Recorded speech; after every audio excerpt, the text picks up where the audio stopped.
Magandang hapon. Ayan, magagandang mga hapon.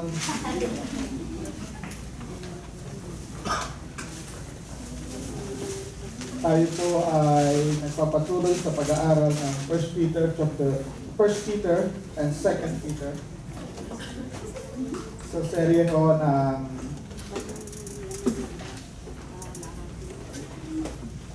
Grace of God. No? Yung 1 Peter and 2 Peter, nandoon mo yung diin doon sa biyaya ng Diyos. Kaya maraming pagkakataon na ang tingin natin sa biyaya ng Diyos ay biyaya lang o blessing. No? At pagka natignan natin yon na doon lamang siya nakatuldok doon sa biyaya. At kung tayo po ay makaranas ng mga pagsubok, baka sabihin mo na baka hindi totoo ang Diyos. Diba? Sa mga time of disaster, may mga tao na nagsasabi, oh, nangyari yan. Meron ba talagang Diyos? Bakit hindi niya pinigilan? Bakit niya hindi hininto? Diba? Pero lagi natin tatandaan na tayo po ay namumuhay sa isang mundo na fallen. At dahil nga sa pagkabagsak, pagkapasok ng kasalanan, ay namumuhay tayo na hindi perpekto yung ating lugar na pinapapamuhayan. At sa hapon na ito, ating pong pag-uusapan, how can we glorify God in the midst of trials? Paano nga ba natin mapapasalamatan, maitataas pa rin ang pangalan ng Diyos kahit sa gitna ng trials? At alam ko naman na lahat tayo ay nagkakaroon ng trials. Ay, salamat. Maglalagay sana ako ng Mas. kasi meron akong bisita. Pero ang hirap pala magsalita pagka nakamas. Anyway, para mag-glorify natin ang Panginoon, let us not let trials steal our joy. Don't let trials steal your joy. Trials are guaranteed for two reasons. First, because sin infected everything in our world. Sin infected everything in our world. When sin entered, kahit yung realm of creation, kaya nagkakaroon ng disaster. No? Merong natural disaster, merong iba't ibang klaseng suffering, merong diseases. Dahil pumasok ko yung kasalanan at kasalanan nagbunga ng kamatayan. At yung kamatayan na yun, hindi lamang kamatayan na physical, kundi maging ang sansinukob, the whole creation, ay umiiyak, humihingi ng pagliligtas. At ang sabi nga sa Roma 8, naghihintay ang sansinukob. Sabihin na naman yun, foreigner ka na naman, pastor. Sansinukob, saan ba kinuha yun? Diba? Humihingi talaga ang buong nilikha ng pagliligtas. At yun po ay mangyayari sa panahon na ang Panginoon ay i-restore ang lahat. Habang hindi pa ho nare-restore ang lahat, talagang we should anticipate trials. Second reason of suffering ay dahil it's part of being Christ's follower. Pag tayo po'y tagapaglingkod ng Panginoon, makaka-experience tayo ng trials, persecution, ng suffering. Baka sinabi niyo, Pastor, nung sinabihan naman akong maligtas ako, hindi naman sinabi nilang may kasamang suffering. Meron bang gano'n? Pero talagang, kung makikita nga natin ang Panginoong Jesus, nung siya po ay nagbabahagi, no? Ang sino mang gustong sumunod sa akin, di ba? Merong price to pay. Siguro minsan doon nagkakaroon ng lack na ang pag-present ng gospel at ang pag-present ng panawagan bilang maging alagad ng Panginoon, minsan nawawala yung elemento na pagka ikaw ay tagasunod ng Panginoon, magsasuffer ka. na napakalayo ngayon, na napaka-popular kasi ngayon ang na pagka ikaw ay lingkod ng Panginoon, ikaw ay ayaman. Di ba? Ganun. Part and partial talaga namang mangyayari yun. Maaaring hindi dito, kundi sa other side of eternity. So don't let trials steal our joy. Trials are not a stranger to the Christian life. Noong 64 AD, AD 64, si Nero, ang ginagawa niya sa mga mananampalataya ay ginagawa niyang ilawan. Di ba sila ang light of the world? So ang ginagawa ni Nero, iniilawan ang mga mananampalataya para magliwanag ang kanyang garden. Sinusunog silang buhay. Yun yung panahon na 64 AD. Bago ho nangyari yun, na isulat ang 1st and 2nd Peter, preparing the church para doon sa time of suffering. Ang pahawag niya. Bago ho yun.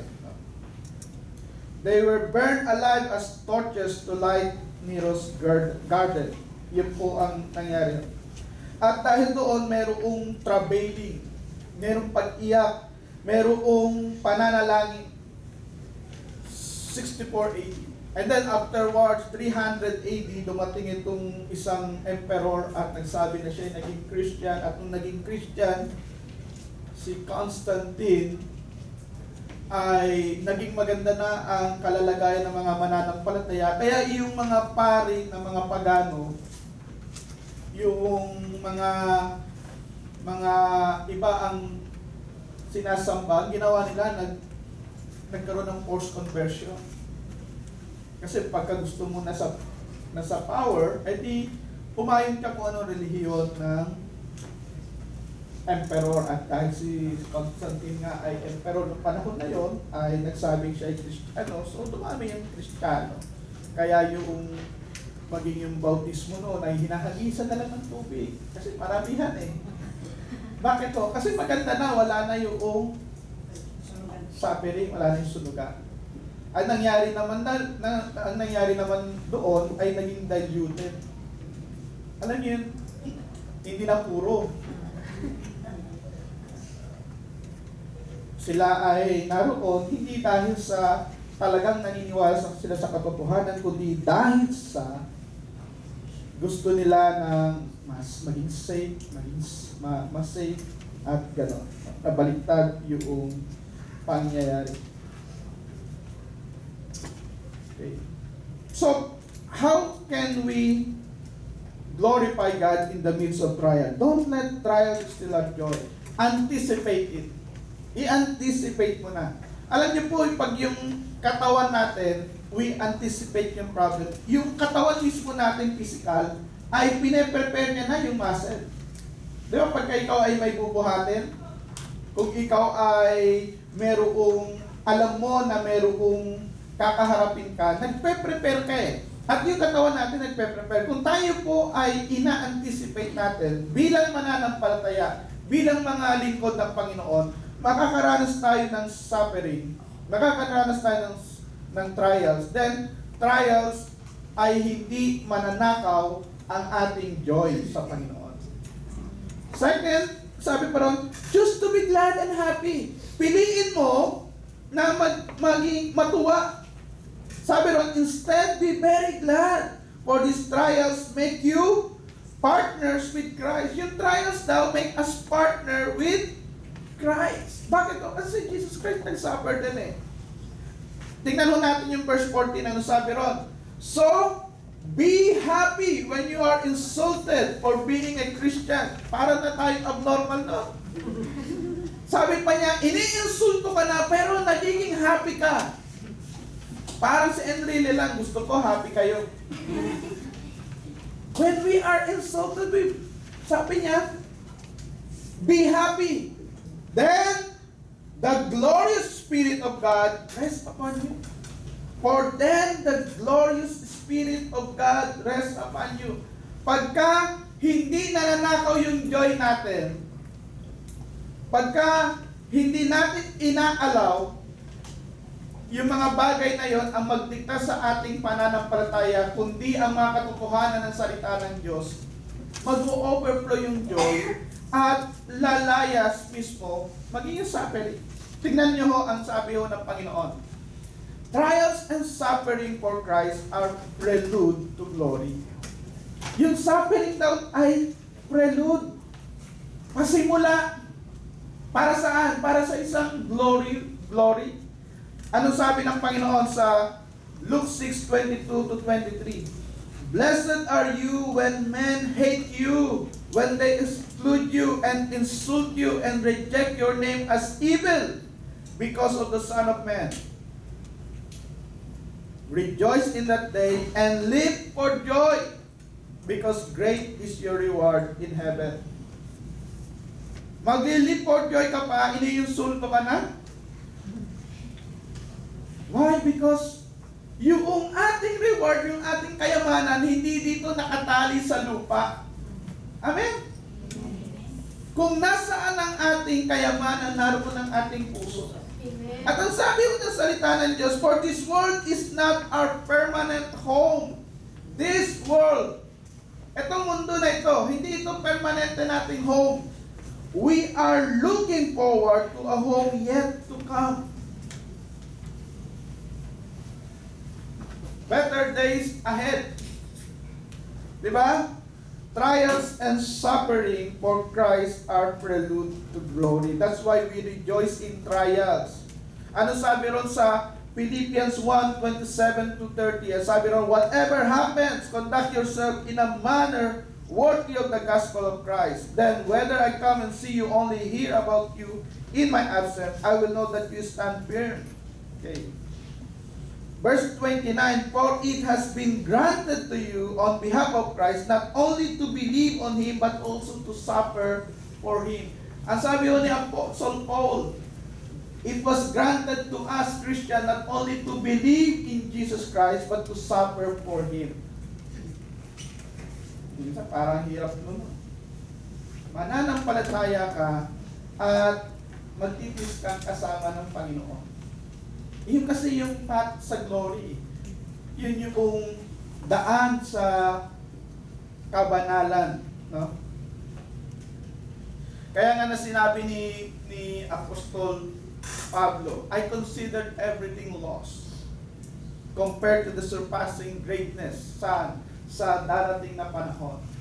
Bakit ho? Kasi yung hinihintay ho natin hindi lamang dito sa lupa,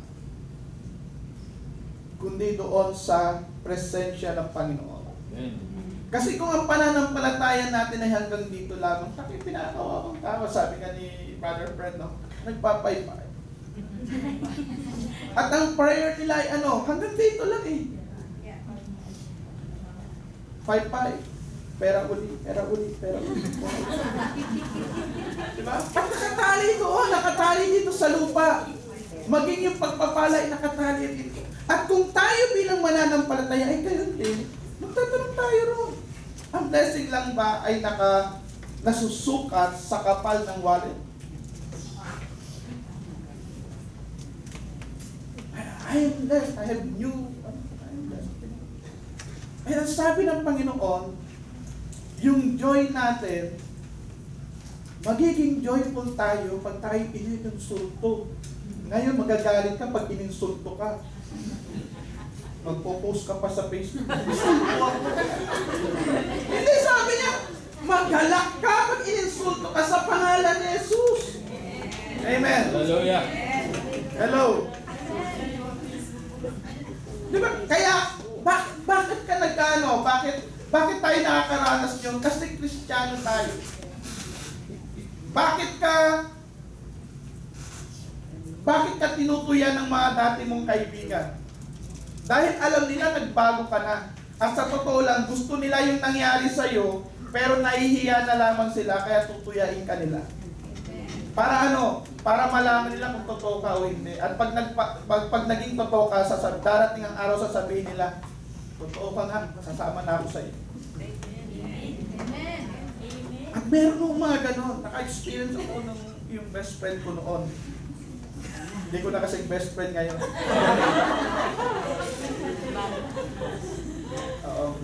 Long distance relationship. Ano po yun eh? Ano kasi kami nung high school kami, 3 itlog. Mula first year hanggang naging college na. Ang sabi niya, dumating yung panahon na sinabi niya, hindi ako naniniwala dahil sinisharean mo ako ng gospel. Naniniwala ako dahil hindi mo na ginagawa yung dati natin ginagawa. Lumaklak ang high school. Naniniwala na ako sa iyo hindi dahil sa sinasabi mo, kundi dahil sa yung bagay na hindi mo na ginagawa. Amen? Pero nung una, anong tatawagin ka? Ay, ano ka ba? Batoy? Bakla ka ba? Di ba? Ganun muna eh. Bakit? Kasi may pagbabago sa'yo eh. Babatuhin ka muna hindi dahil sa galit sila sa'yo, kundi dahil sa ayaw nila yung nangyayari sa'yo. Dahil nakikita nila yung kaibahan mo at dahil doon nasasalamin nila kung ano sila. Eh, bakit kaya insulto? Kasi mas malamang gusto nila yung joy na nararanasan mo. Ay, bakit ako walang ganun? Diba? Trials and suffering for Christ are prelude to glory. Second, praise God in the midst of trials. Sa panahon ng trials, we should praise God. Ano sabi ro? If you suffer, however, it must not be for murder, stealing, making trouble, or prying into other people's affairs. Ngayon, pagka ikaw ay iniinsulto dahil pakialamero ka sa buhay ng may buhay, iba yun. Di ba? Yun eh. Meron iba. Alam niyo ba may mga Kristiyano, sasabi nila, ako ay under trial ngayon. Di ba? Meron ganun, may dramatic effect pa. Talaga namang nahihirapan ako. Ayaw na nila akong makita. Ang daming galit sa akin. Bakit galit sa'yo? Bakit galit? Sabi dito, prying into other people's affairs. Pakialamero. Ibig sa Tagalog yung pakialamero ka eh. Huwag ka magtaka na magalit sa'yo tao pagka pakialamero ka. Pagka ikaw making trouble, kung troublemaker ka, kung nagnanakaw ka, ay talagang magagalit sa'yo tao. Pero bilang mananampalataya, hindi yun ang dahilan bakit tayo mainsulto. Mainsulto daw tayo But it's no shame to suffer for being a Christian. Praise God for the privilege of being called by His name. Kung tayo po ay sinasabihan na buwang again, mga ganun, di ba? Mahilig ka ng buwang ka na, praise the Lord ka ng praise the Lord, may problema ka. Tingnan mo nangyari sa pamilya mo. Nakaranas na ba kayo? Kaya nangyari yan dahil sa nakalimot ka, lumipat ka ng ibang relihiyo. Di ba? Mga ganun. Nabuwang ka na dahil sa Biblia. Nakaranas kayo ng gano'n? Di ba? Pagka ganun na yun yung pumapasok doon sa verse 16. Pero kung ikaw'y pakialamero, yun yun. Iba yung suffering na yun. No? Nagsasuffer ka dahil you are making trouble, you murder, you steal, you're prying into other people's affairs. Iba yun. Pero doon sa verse 16, dahil ikaw'y mananampalataya, dahil tumitindi ka sa katotohanan, dahil ayaw mo na, at gaya nga sinabi ng mga previous verse na sinabi natin, hindi ka na nakikisama sa kanila, then rejoice. Amen. Rejoice. No? Doon tayo mag-rejoice. Bakit po? Kasi iba ka na. No? Alam niyo po yung salitang Christian was originally used only by the hostile to Christianity. Yung mga taong galit sa Kristiyano, sila ang unang nag-coin ng Christian. Noon.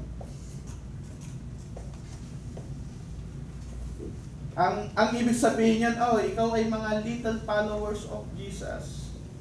Nililiit sila noon, kaya yung tawag sa kanila Christian. No?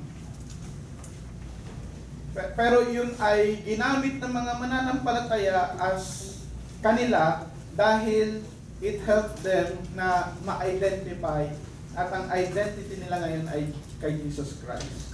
Gaano kahirap na maging Kristiyano? Napakahirap noon. Dahil noon, pag sinabi mong si Jesus ang aking Panginoon, ang ibig sabihin nyo, hindi mo Panginoon si Caesar. At pag hindi mo Panginoon si Caesar, kandidato ka na maging palamuti ang iyong ulo doon sa daraanan ni Caesar. Yun ho, yung ibig sabihin noon, noong panahon na pag sinabi mong Jesus is Lord, that means also Caesar is not your Lord. Eh, noong panahon na yun, sinasamba ang mga Caesar. Diba? Okay. We could praise God in the midst of trials because what? Trials will not last forever. Doon lang natin masasabing walang forever. Walang forever na trials. Walang forever na persecution. Walang forever na suffering. Merong forever na glory kay God. Merong forever na blessing sa Panginoon. Pero walang forever na trials. Walang forever na suffering. Walang forever na temptation. Maraming pagkakataon na nararamdaman natin yung kahinaan. Kahinaan ng laman, takot sa buhay, takot dahil hindi mo alam kung ano nangyayari sa ating mga anak, sa ating asawa. Hindi natin alam dahil narito tayo. Hindi rin natin alam kung totoo yung kinikwento sa atin. Maaaring sabihin, oh, wala na kaming ganito, wala na kaming ganun. Eh, kaso meron kasamang kaibigan, pinost, tinag, nasa mall pala, di ba? Kasi, at minsan nangyayari yun. Ikaw na nag-aalala dito, hindi mo na alam kung ano. Eh, syempre, hindi niya ipopost. Eh, itatag siya ngayon ng kaibigan niya.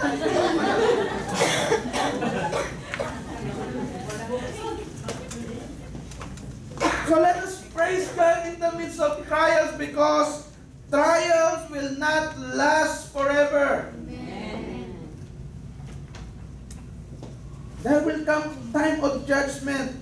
There will come a time of retribution. Merong panahon ng pananagot sa Panginoon. Kung tayo man ay pine-persecute, kung tayo man ay pinagtatawanan, kung tayo man ngayon ay nahihirapang tumayo sa ating pananampalataya, kapatid, may mga naunang mga mananampalataya na nagbuhis ng buhay. Tumayo sa kanilang pananalig dahil alam nila hindi ito ang tahanan natin, hindi itong lupang ito. Kundi meron tayong tahanan na kung saan masasabi natin where we belong. Yeah. God's mighty act. Now, doon tayo sa Panginoon. Amen ba ron? So we could praise God in the midst of trial. Bakit? Bakit natin? Why we praise God in the midst of trials? Because in the midst of trials, ano sabi ko ng salita ng Diyos? Tingnan mo natin ang sinabi ni Apostle Paul, 2 Timothy 3:11. You know how much persecution and suffering I have endured. But, ang sabi niya, but the Lord rescued me from all of it. Ang dami kong naranasang trials. Ang dami kong naranasan. Sinasabi niya sa 2 Timothy chapter 3 verse 10 to 17. Persecution, suffering, what kind of things happened to me in Antioch, Iconium, and Lystra? The persecution I endured, yet the Lord rescued me from all of them. Dinugtungan pa niya, verse 12, in fact, everyone who wants to live a godly life in Christ Jesus will be persecuted. Everyone who wants to live a godly life in Christ Jesus will be persecuted. Part yun sa ating pananampalataya. Amen? At dahil alam mo, hindi ka na magtataka. Hindi ka magtatanong, Lord, bakit nangyayari ito sa akin? Kaya yung mga tanong natin, di ba? At sinasagot ka ngayon ng salita ng Diyos, part yan ang pananampalataya. At hindi yan maglalas. Makikita ang akala ng diablo, sinisira ka niya. At ang tingin niya, nasusunod ka. Sa tingin ng Panginoon, ikaw ay nag-purify. Nawawala yung mga dumi at para kang ginto na purify. Amen? Doon po magkaiba ho ang mananampalataya, hindi mananampalataya. Kaya ka ngayon, hindi ka natutuwa dahil nasasaktan ka. Natutuwa ka dahil alam mo na yun ay part ng proseso at pagkatapos yun, you will come out shining as gold. Hindi mo ngayon kailangang magpapustiso ng ginto para magiging. Ikaw ngayon nagiging ginto. Amen? Ikaw ngayon nagiging mature. Ikaw ngayon nagiging mas matagumpay. Amen? Amen. Oh. Shining as gold. Sabi ron, we praise God in the midst of trials because the Lord, what? Will rescue us from all of it. The Lord will rescue us. Basahin ko ho sa inyo, sabi ni Apostle Paul sa 2 Corinthians 4:11. Yes, we live under constant danger of death because we serve Jesus. Apostle Paul. Yes, we live under constant danger of death because we serve Jesus. So that the life of Jesus will be evident in our dying bodies. So we live in the face of death, but this has resulted in eternal life for you. Para siyang kandila, bagamat nauupos, nagbibigay ng liwanag. At ganyan po tayo mga mananampalataya. No? Huwag po tayong mabigla. Kung tayo po ay nagsasuffer ngayon ng trials, persecution, or diverse suffering.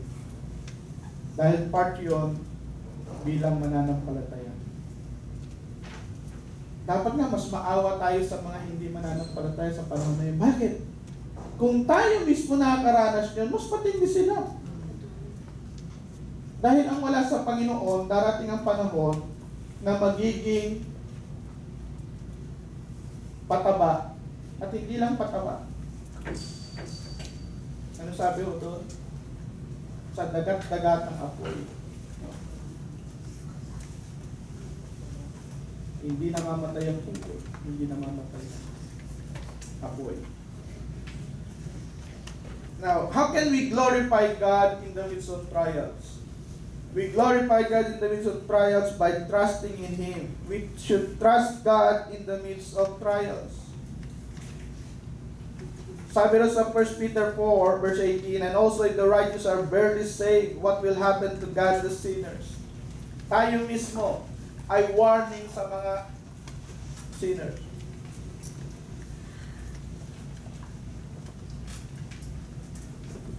Kung ito nangyayari sa isang anak ng Diyos, mas matindi pagka ang mangyayari sa hindi anak ng Diyos.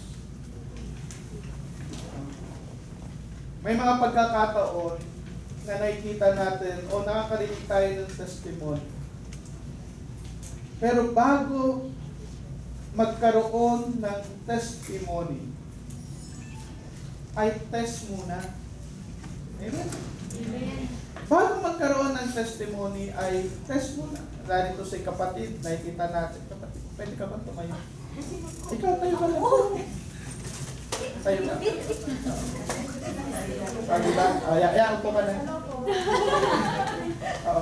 Nakikita natin siya nakangiti, but 1 year ago, wala siyang buhok. Tama ba yun? Totoo po yun. Dahil saan? Cancer. Cancer. Breast cancer. Now she could testify about God's healing because she undergone test. Nagkakaroon ka ng testimony dahil may naunang test. Amen? Testing of faith. Amen.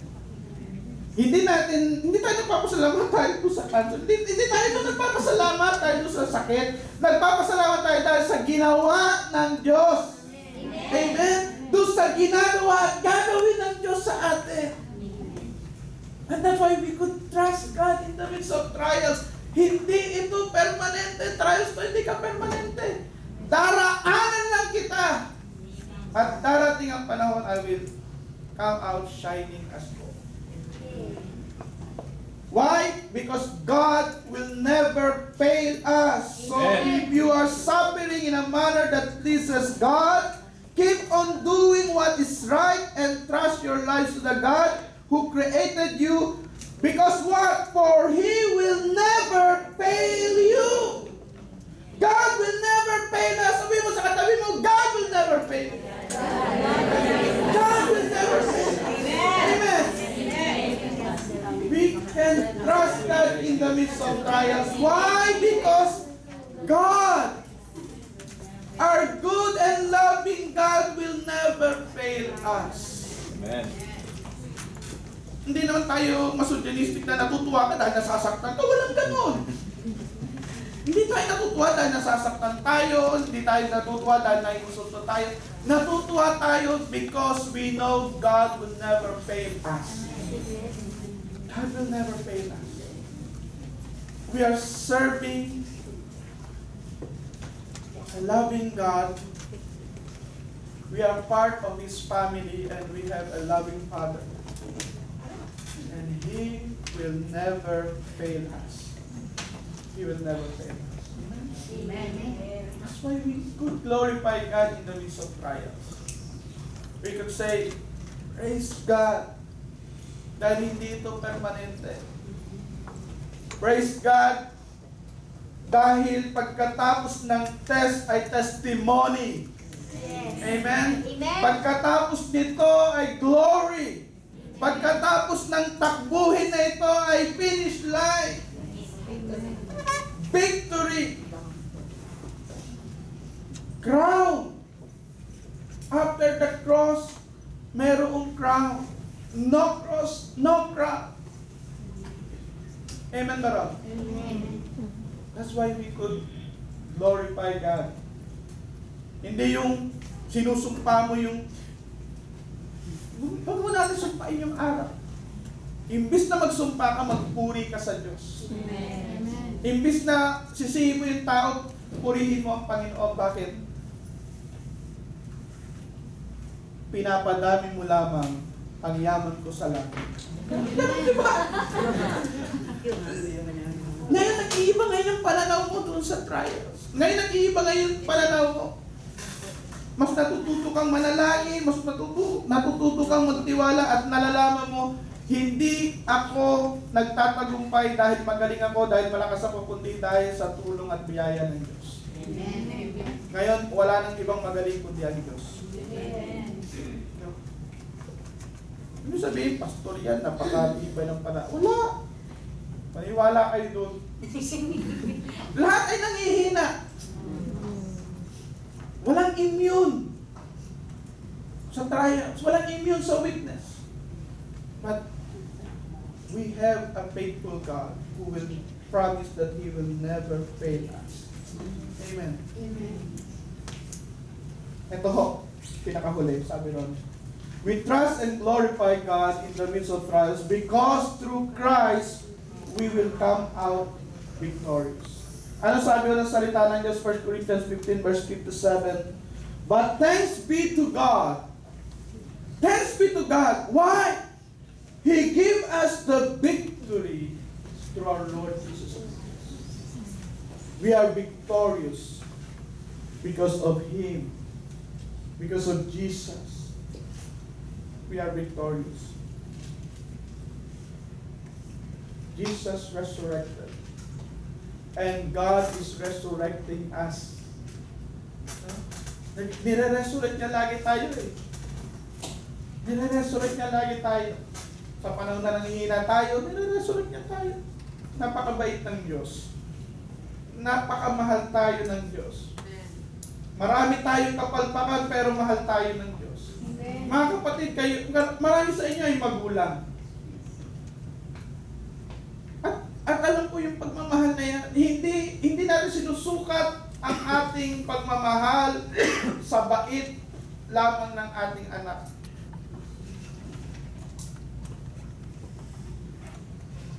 Maraming pagkakataon nararanasan natin yung pagmamahal na yan. Hindi dahil sa kanyang performance, kundi dahil siya simple anak mo. Amen? Amen. Hindi mo siya ginigradean, hindi mo siya nire-rate. Pag tinanong ka, bakit mo mahal siya? Anak ko yun. Bakit mo mahal? Mahal ko siya. Maaaring hindi yun naranasan natin sa magulang natin. Pero makakaranas ka ng pagmamahal na minamahal ka hindi dahil sa anumang ginawa mo, kundi dahil kung sino ka. At ganun po tayo minahal ng Diyos. Minahal niya tayo bilang tayo. At ganun po tayo kamahal ng Diyos. No? At kung tayo man ay dumaraan sa iba't ibang trials, kung tayo may nakakaranas ng persecution, kung tayo man dito ay nakakaranas ng mga matitinding kalungkutan, ito po ang pangako. God will never fail us. And sabi ron, we could thank God because He will give us victory through Christ Jesus. Tayo po'y tumayo at tayo po'y manalangin.